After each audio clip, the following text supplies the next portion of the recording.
Hello everyone. सो आज हम लोग स्टडी करते हैं मॉर्निंग सिकनेस के बारे में।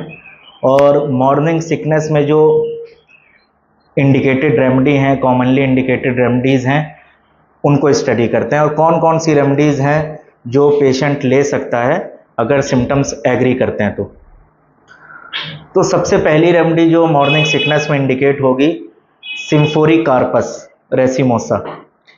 सिम्फोरी corpus racemosa under prescribe remedy है। जनरली फिजिशियंस या होम्योपैथिक फिजिशियंस या क्लासिकल होम्योपैथ्स इसको प्रेस्क्राइब नहीं करते हैं, बट मैनी टाइम्स क्या होता है, कॉन्स्टिट्यूशनल रेमेडी जब फेल होती हैं या पेशेंट को रिलीफ नहीं पहुंचा पाती हैं, या ऐसी कंडीशन में जहाँ पे कंडीशन एक्यूट है, टोटली लोकलाइज है, टोटली सडन जनरल चेंजेस की वजह से, तो वहाँ पे हमको शॉर्ट एक्टिंग रेमेडीज़ या जिनका एक्शन स्फीयर ऑफ एक्शन बहुत स्पेसिफिकली किसी पर्टिकुलर चीज़ पे है, तो हमको उन रेमेडीज़ की तरफ स्विच करना चाहिए, फ्लेक्सिबिलिटी आनी चाहिए। तो फर्स्ट रेमेडी जो हम लोग स्टडी करते हैं, सिम्फोरी कार्पस रेसिमोसा।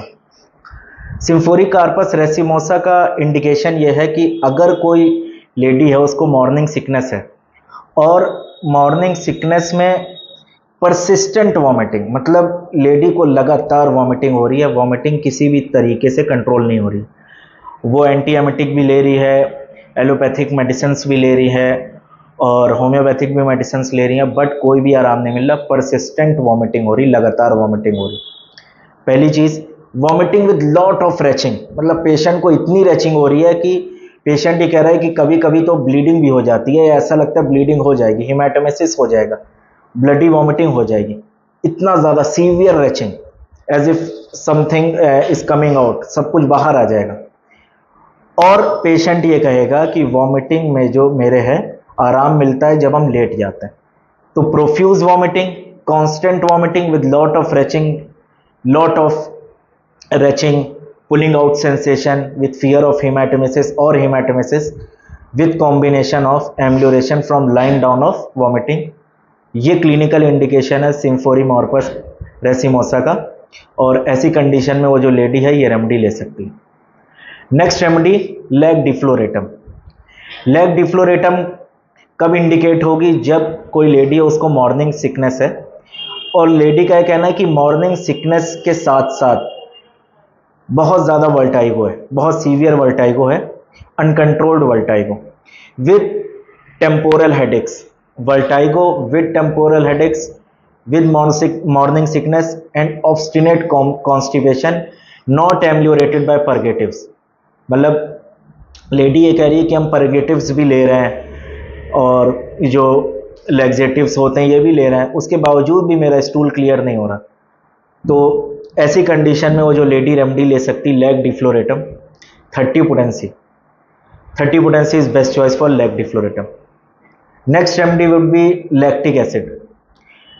लैक्टिक एसिड का क्लिनिकल इंडिकेशन क्या है कि अगर कोई लेडी है, उसको मॉर्निंग सिकनेस है और she is also suffering from high या elevated levels of glucose, gestational diabetes along with lot of sourness in the mouth due to acid production, there is lot of sourness in mouth. In lactic acid में क्या होगा कि बहुत ज़्यादा acid production होगा, जिसकी वजह से माउथ में सावरनेस होगी और पेशेंट ये कह सकता है कि उसके बर्निंग है, पूरा थ्रोट से लेके स्टमक तक बहुत ज़्यादा बर्निंग है, मतलब वॉमिटिंग हो रही है तो पेशेंट कह रहा है कि वॉमिटिंग के साथ बर्निंग हो रही है with elevated level of glucose, gestational diabetes and sourness, बहुत ज़्यादा खट्टापन क्योंकि एसिड है।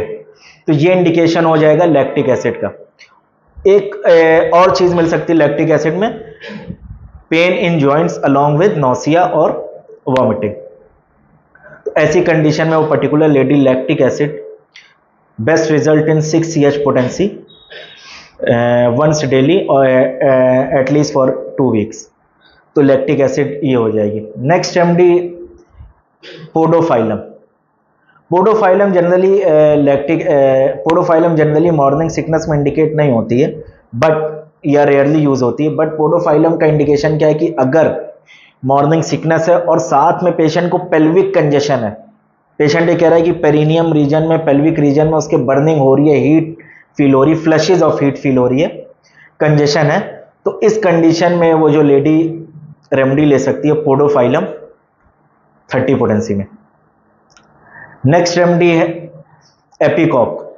एपिकॉक मोस्टली वेल प्रेस्क्राइब्ड होती है मॉर्निंग सिकनेस में, बट एपिकॉक का जो क्लिनिकल साइंस है क्या है, clean tongue along with thirstlessness and amelioration from fasting और नॉट ईटिंग। पेशेंट ये कह रहा है कि अगर हम कुछ नहीं खाते हैं तो मेरा मतली या मेरी वॉमिटिंग कम हो जाती है, और साथ में थर्स्टलेसनेस है, थर्स्टलेसनेस मस्ट होनी चाहिए, और क्लीन टंग।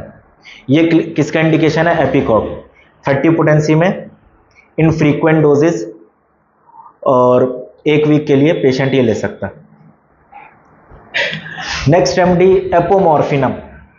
एपोमॉर्फिनम सिमिलर है लैक्टिक एसिड के, बट एपोमॉर्फिनम में बर्निंग ऑफ लैक्टिक एसिड जो होती है वो प्रेजेंट नहीं होगी, और सावरनेस नहीं प्रेजेंट होगी लैक्टिक एसिड की। मतलब लैक्टिक एसिड के पूरे सिमिलर है, but there will be absence of sourness and absence of burning. ये इंडिकेशन होगा एपोमॉर्फिनम का। Next remedy एलेट्रिस फेरिनोसा।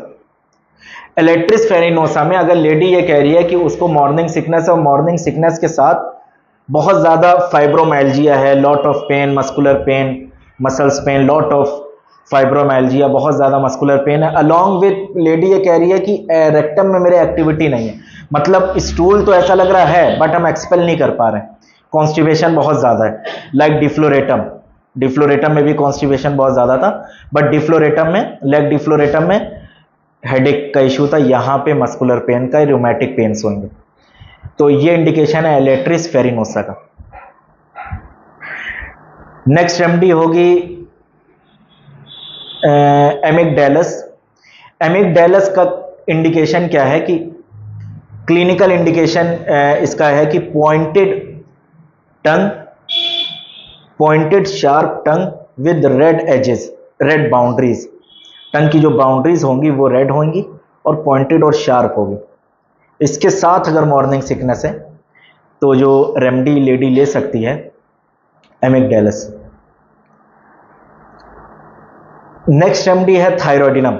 थायरॉयडिनम अगर कोई लेडी है उसको परसिस्टेंट नौसिया है, नौसिया किसी भी चीज से आराम नहीं मिल रहा और कोई भी रेमेडी काम नहीं कर रही है, नो रेमेडी इज वर्किंग, तो लेडी ले सकती है in high potency 1 ml single dose और a couple of doses will relieve his persistent nausea and morning sickness.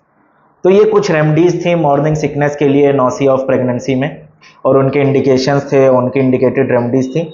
Without किसी क्लासिकल होम्योपैथिक फिजिशियन के कंसल्ट के बगैर ऐसी रेमेडीज, ये जो रेमेडीज हमने बताई हैं ये पेशेंट ना ले, एक क्लासिकल होम्योपैथ से ज़रूर कंसल्ट करे, और अगर ले रहा है तो वो अपने सिम्टम्स पहले मैच करे, देन वो रेमेडी जो हमने बताई हैं ले सकता है। Thank you.